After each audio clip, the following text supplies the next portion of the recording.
Assalamualaikum dan selamat sejahtera kepada uh, Waalaikumsalam. Saya Arif Fahmi dari seorang pelajar Matrik Selangor. okay. Nama saya Muhammad Faikal bin Syahliza. Hari ini saya ingin menemuduga Arif sebagai pelajar Matrix. Saya ingin bertanya, soalan di sini ialah bandingkan nilai madani dengan nilai-nilai murni dalam agama ataupun budaya yang anda ketahui. Okey. Bagi saya, nilai-nilai dalam Malaysia Madani sebenarnya sangat selari dengan ajaran dalam agama dan budaya tempatan. Sebagai contoh, dalam Islam, nilai ihsan adalah sangat ditekankan. Ia bermaksud lakukan sesuatu dengan penuh kebaikan dan keikhlasan. Sama seperti dalam Madani. Budaya Melayu juga sangat mengutamakan nilai hormat, sama ada terhadap orang tua, guru atau pemimpin. Ini seiring dengan nilai hormat dalam Madani. Begitu juga dengan nilai kemampanan. Ia mencerminkan konsep wasatiyah atau kesederhanaan dalam Islam. Dan prinsip keharmonian dalam budaya Cina dan India. Daya cipta pula sama dengan nilai mencari ilmu dan kebijaksanaan dalam semua agama. Nilai kesejahteraan dan keyakinan dalam Madani turut menyokong cita-cita setiap agama yang mahu kehidupan yang seimbang dan bermakna. Kesimpulannya, nilai Madani tidak asing atau baharu. Malah ia merupakan penzahiran semua nilai-nilai murni yang telah sekian lama diamalkan oleh pelbagai kaum dan agama di Malaysia. Ia adalah asas yang menyatukan kita semua dalam kepelbagaian. Baiklah, setakat ini itu sahaja soalan daripada saya. Saya harap nilai madani ini dapat diterapkan dalam masyarakat di negara kita. Jadi itu sahaja daripada soalan saya. Sekian, terima kasih. Terima kasih. Assalamualaikum dan selamat sejahtera. Nama saya Muhammad Ifah Haikal bin Syahliza dari kelas PT1S 3.04. Di sini saya ingin menanyakan soalan tentang bertemakan Malaysia Madani. Jadi, soalan saya di sini ialah jelaskan bagaimana konsep daya cipta dalam Malaysia Madani boleh membantu generasi muda menghadapi cabaran global. Baiklah. Okey, baiklah. Nama saya Muhammad Nakib Kushairi bin Ahmad Saiful Bahari.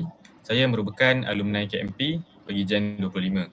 Dan seterusnya, cara konsep daya cipta dalam Malaysia Madani boleh membantu generasi muda menghadapi cabaran global ialah konsep daya cipta dalam Malaysia Madani sangat penting dalam membina daya tahan generasi muda terhadap cabaran global yang semakin mencabar.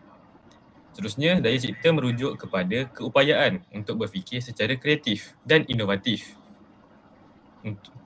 dalam menyelesaikan masalah. Dalam dunia yang serba pantas dan dipenuhi teknologi, generasi muda perlu bijak menyesuaikan diri serta mencipta idea baharu untuk bersaing di peringkat antarabangsa. Contohnya, pelajar yang memiliki daya cipta boleh mencipta aplikasi yang menyelesaikan masalah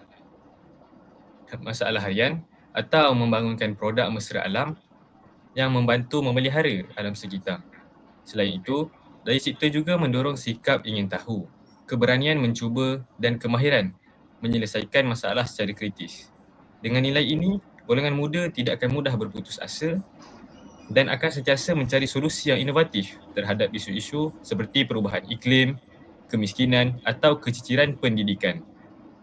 Maka jelas, daya cipta ialah aset penting dalam membina negara yang progresif dan berdaya saing. Okey. Baiklah. Itu saja soalan daripada saya tentang Malaysia Madani. Saya harap konsep ini dapat diterapkan dalam diri mereka, iaitu terutama dalam generasi muda yang akan datang. Itu saja daripada saya. Sekian, terima kasih. Okey, terima kasih. Assalamualaikum dan selamat sejahtera kepada Tuan. Di sini saya ingin menemuduga bahawa tentang Malaysia Madani. Baiklah, soalan saya di sini ialah ramalkan kesan sekiranya nilai madani tidak diamalkan oleh rakyat Malaysia. Okay, Waalaikumsalam. Saya Danish daripada 19 selaku pelajar daripada Universiti Tapah daripada UiTM lah. Saya juga merupakan rakan daripada kawan saya ini, Muhammad Irfan. So saya akan jawablah soalan yang dibagi ni. Soalan yang dibagi tadi, ramalkan kesan sekiranya nilai madani tidak diamalkan oleh rakyat Malaysia. Okey. Pada pandangan saya meramalkan jika nilai-nilai madani tidak diamalkan oleh rakyat Malaysia, pelbagai kesan negatif boleh berlaku dalam jangka masa pendek maupun panjang. Tanpa nilai hormat, masyarakat akan cenderung bertindak sesuka hati tanpa mempedulikan sensitiviti kaum dan agama lain. Ini boleh menyebabkan ketegangan antara komuniti serta mencetuskan perpecahan sosial. Selain itu, tanpa ihsan dan keprihatinan,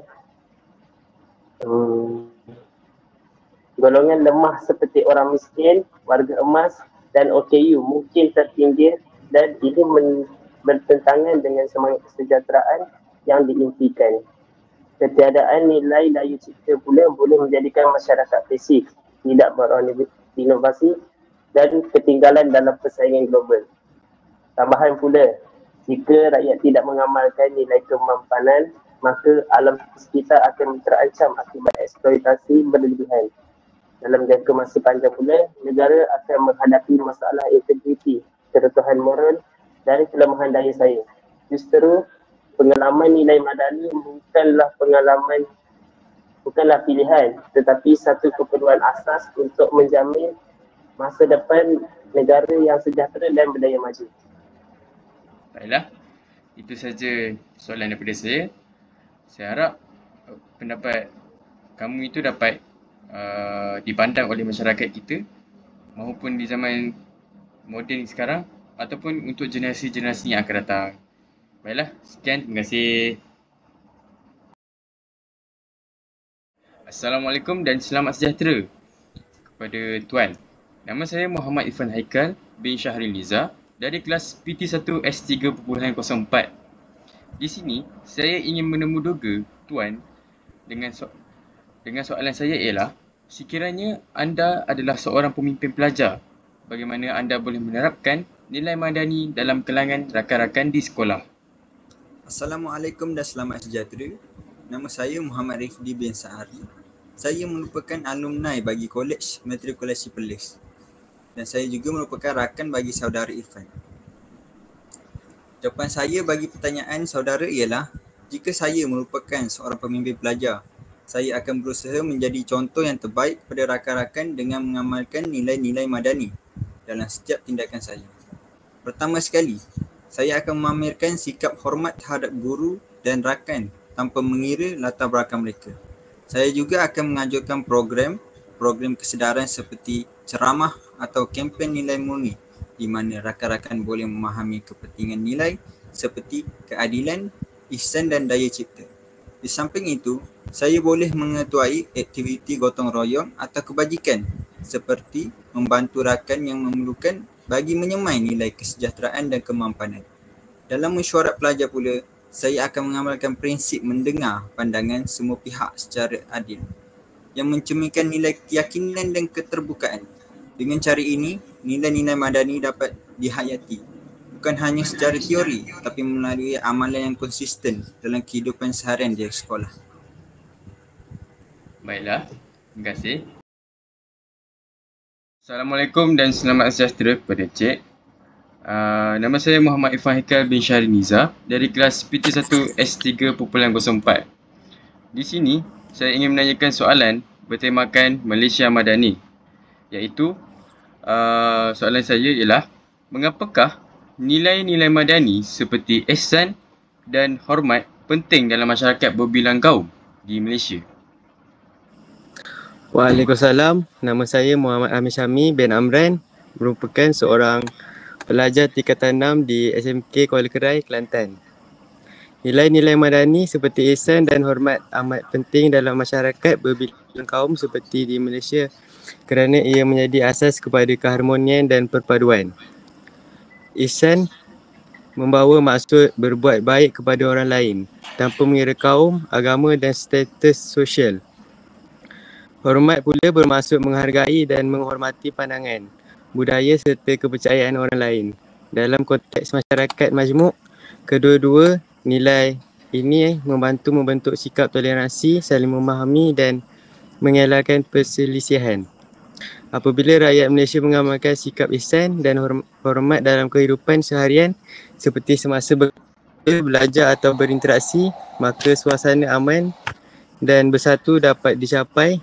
Malah dengan menghayati nilai-nilai ini, kita mampu mengatasi prejudis dan stereotip yang sering menjadi punca konflik.